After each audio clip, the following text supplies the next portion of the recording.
안녕하세요. 개인정보 블랙박스 구독자 여러분. 가정의 달 5월을 맞이해 가족분들과 의미있는 시간을 보내고 계신가요? 어린이날, 어버이날, 스승날 등 각종 기념일을 위한 다양한 이벤트, 다양한 행사가 열리고 있는데요. 이름, 핸드폰 번호, 주소 등 개인정보를 입력해야만 참여 가능한 이벤트도 많이 있는 것 같습니다. 이때 이벤트 행사에 제공한 나와 가족의 개인정보가 어떻게 활용되는지 잘 확인하시고 참여하시면 더 안전하고 즐거운 가정의 달이 될 것 같습니다.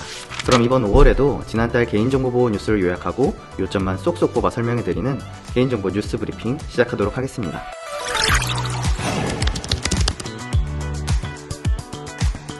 전 분야 마이데이터 추진을 위한 개인정보보호법 시행령 개정안이 5월 1일부터 6월 10일까지 40일간 입법 예고 중에 있습니다.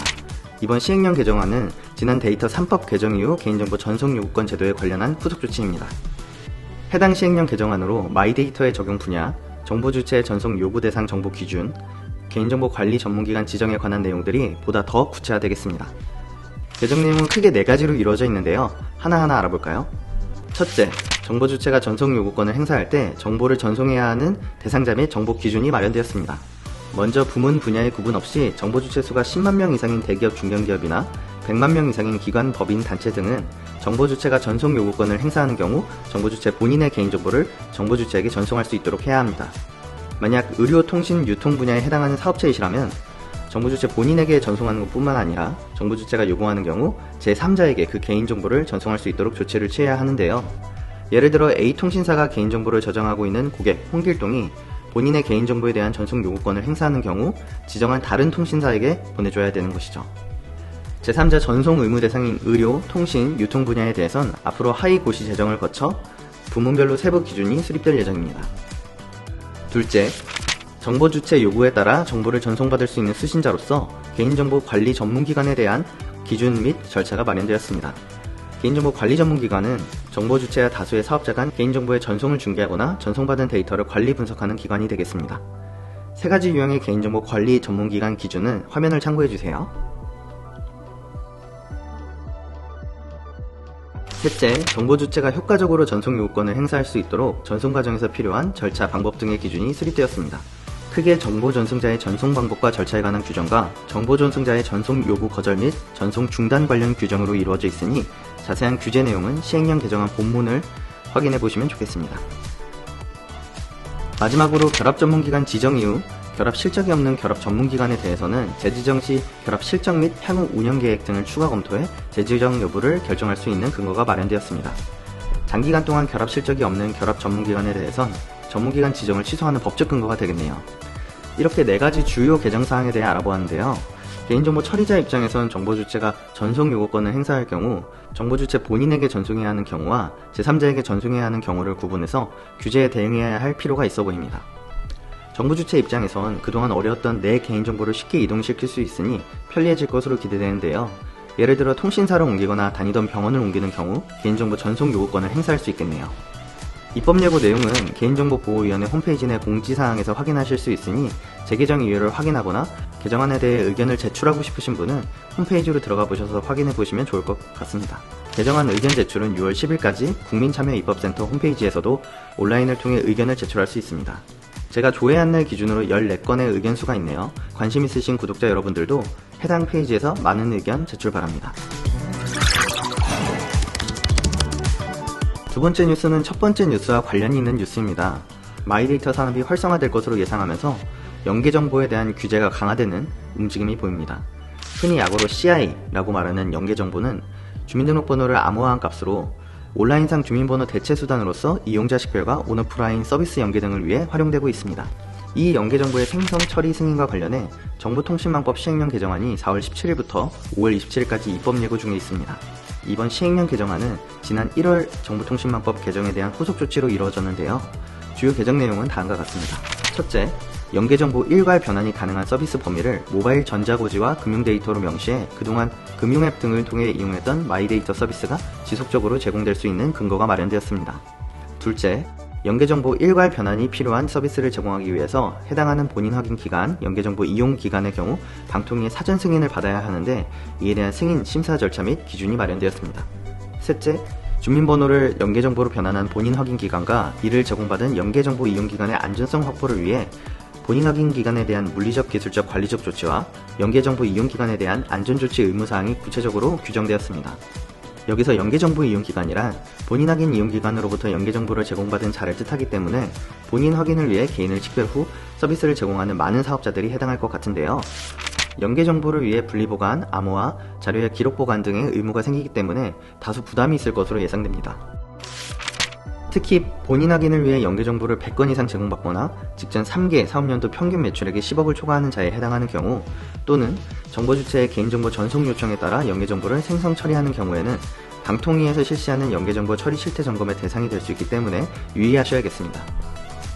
정보통신망법 시행령 개정안과 관련한 입법 예고 내용은 방송통신위원회 홈페이지 상단 메뉴바에서 정책정보센터, 법령정보, 입법 예고로 들어가시면 개정 내용과 조문별 재개정 이유를 상세히 확인하실 수 있습니다. 이 역시나 개정안에 대한 의견을 제출하고 싶으신 분들은 국민참여입법센터를 통해서 온라인 의견 제출이 가능합니다. 제가 조회한 날짜 기준으로는 아직 의견수가 0으로 기록되어 있네요.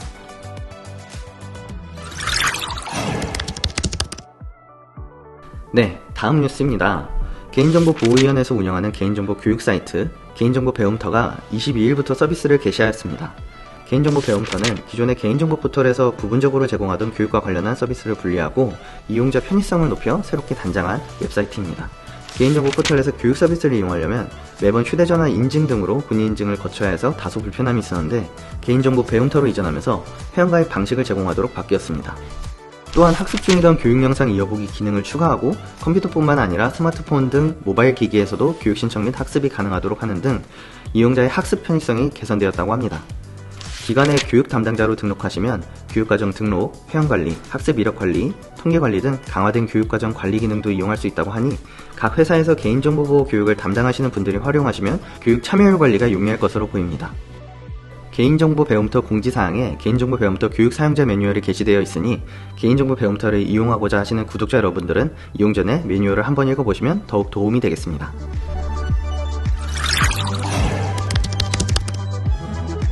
네 번째 뉴스입니다. 충남시에서 공직자 개인정보 유출 피해를 사전에 방지하기 위해 충남 최초로 홈페이지 내 공직자 성명을 비공개로 전환했다고 합니다. 지난 3월 박상돈 천안시장은 충남시장 군수협의회에 직원정보 부분 공개 전환에 대한 의견을 제출했고, 이는 5월에 예정된 대한민국 시장군수구청장 협의회에 정식 안건으로 상정될 예정이라고 하네요. 최근 공무원들을 대상으로 악성 민원인의 보복성 폭력, 폭행이 이슈가 되는 가운데 천안시는 지난 1월 청산의 직제표의 직원 사진을 제거하고 공무원을 보호하기 위한 활동을 운영해오고 있다고 합니다. 저도 이렇게 천안시 홈페이지에 접속해서 조직도를 확인해보니 천안시장 외에는 부시장도 이름이 노출되지 않게 되어 있네요. 일반적으로 공무원, 공기업 등 공공기관의 조직도는 홈페이지에 공개되어 있고 인력 현황도 조회할 수 있었는데요. 앞으로는 공공 분야에서도 개인을 특정할 수 없도록 조직도가 바뀌는 추세가 될지 지켜봐야 할 것 같습니다. 다음 뉴스입니다. 또 퇴사자로 인한 개인정보 유출이 있었습니다. 근로복지공단 고양지사 직원이 근무 중에 수집한 고용보험 가입자 개인정보를 무단으로 유출한 것으로 확인되었다고 합니다. 해당 직원은 2022년 8월부터 2023년 5월까지 근로복지공단 고양지사 내 보험가입부에서 근무한 직원이었는데요. 대전경찰청 사이버수사대에서 법률지원부로 그 사실을 알렸으며 현재 그 직원은 개인정보보호법 위반 혐의로 4월 16일에 불구속 기소 송치된 상태라고 합니다. 개인정보 유출 피해자는 총 300명으로 고용보험 가입자의 재직회사, 퇴사한 회사명, 퇴사일 등 항목이 포함되었다고 합니다. 공단에서는 4월 18일에 개인정보가 유출된 300명을 대상으로 개인정보 유출 의심 안내문을 문자로 발송했으며, 문자 발송에 실패한 100여 명에 대해서는 등기 우편 발송을 통해 해당 사실을 일일이 통보했다고 밝혔습니다. 현재 수사 중인 사안이라 자세한 내용은 아직 공개되지 않았으나 사이버수사대에서 먼저 확인한 것으로 보아 유출한 개인정보를 무단으로 이용하려던 것으로 추측됩니다. 퇴사자에 대한 개인정보 유출 방지 관리가 개인정보 처리자에겐 매우 어려운 과제인데요. DLP 솔루션을 도입하는 것뿐만 아니라 개인정보 처리 시스템에서 개인정보 다운로드 권한을 가진 개인정보 취급자에 대해 이상행위 모니터링을 하고 퇴사 시 보안서약서, 파기확약서 등으로 여러 번 확인하는 절차가 동반되어야 하겠습니다.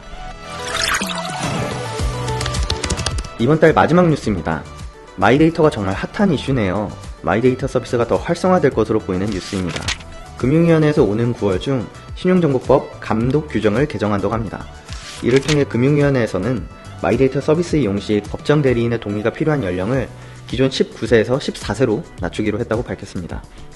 마이데이터 서비스를 사용해보신 분들이라면 잘 아실 텐데요. 은행과 카드사, 증권사 등에 흩어져 있는 금융정보를 모아 하나의 앱에서 예적금과 대출, 투자 내역, 카드 사용액 등을 한꺼번에 들여다볼 수 있었습니다. 마이데이터 서비스 시행 초기 금융위는 19세 미만 청소년의 경우 법정 대리인의 동의를 거쳐 서비스를 이용하도록 했었습니다. 아직 법정 성인이 아닌 청소년이 여러 서비스에 무분별하게 가입할 경우 부작용이 크다는 우려 때문입니다. 그러나 이는 14세 이상 청소년이 법정 대리인의 동의 없이 자신의 금융 관련 정보를 금융사업자에게 전달하는 전속 요구권을 행사할 수 있도록 한 상위법 신용정보법을 하위 규정으로 제한한다는 지적이 있었다고 합니다. 실제 일부 은행에서는 신용정보법에 근거해 14세 이상 청소년들이 부모의 동의 없이도 계좌를 개설할 수 있도록 하고 있다고 하네요. 앞으로는 14세 이상 청소년들이 부모의 동의를 받지 않아도 마이데이터 서비스에 가입해 스마트폰 앱에서 용돈을 관리할 수 있게 될 텐데요. 청소년이 스스로 자신의 금융정보를 제공할 수 있는 길이 열린 만큼 정보보안 강화와 청소년의 인식 제고가 요구되는 부분입니다. 금융위는 청소년의 금융정보를 마케팅 목적으로 이용하거나 제3자에게 제공하지 못하도록 하는 등의 방법으로 무분별한 마케팅으로부터 청소년을 보호한다는 방침입니다. 그럼에도 자녀가 부모가 모르는 사이 여러 앱에 가입해 무분별하게 개인정보를 내줄 수 있을 것 같다며 부모 동의 없는 금융서비스 가입에 대한 우려가 여전히 남아있는 모양입니다.